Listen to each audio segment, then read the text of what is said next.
Hello, I'm going to get into the third elegy today, and I'm going to do it all. It just has momentum. You can't really stop.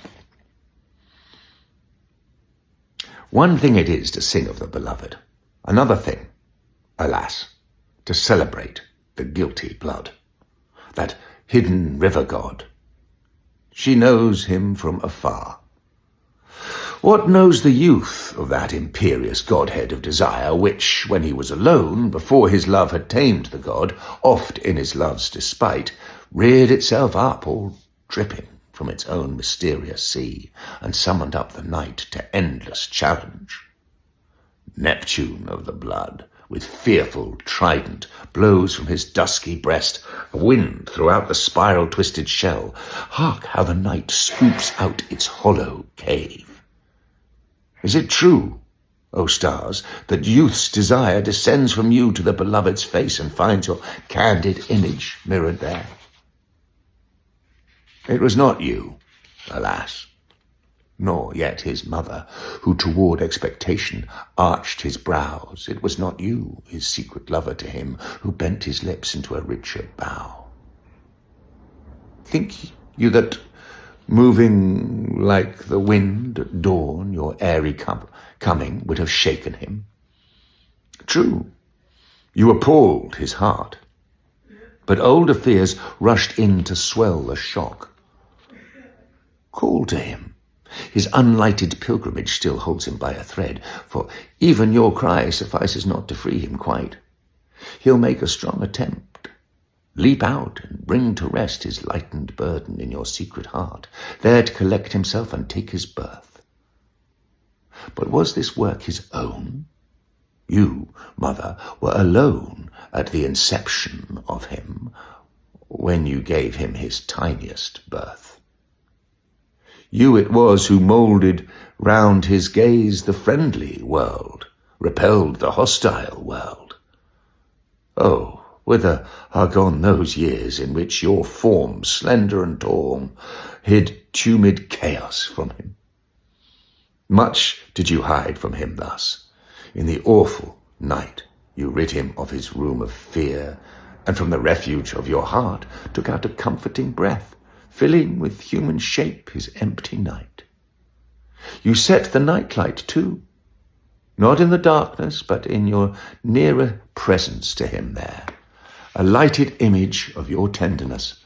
Nowhere a creaking sound, but you, with a smile, explained to him, as if you had known for years exactly when the floor behaved like that. And so he listened and was quieted. So much could you do when you rose up for him. Behind the cupboard strode his destiny, tall in its mantle, and his restless future slid into the curtain's shifting fold. And he himself, quieted at last, lay still, tasting the sweetness of approaching sleep. He seemed as if protected.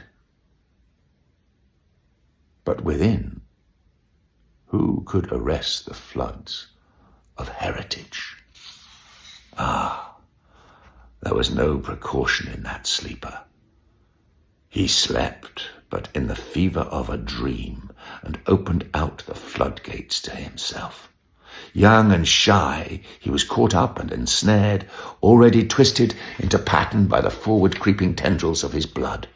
To withering growth, wild animal leaping shapes, so he gave in. He loved his soul, loved that unruly jungle of himself, precipitate wilderness on which his heart, like a green light, reposed.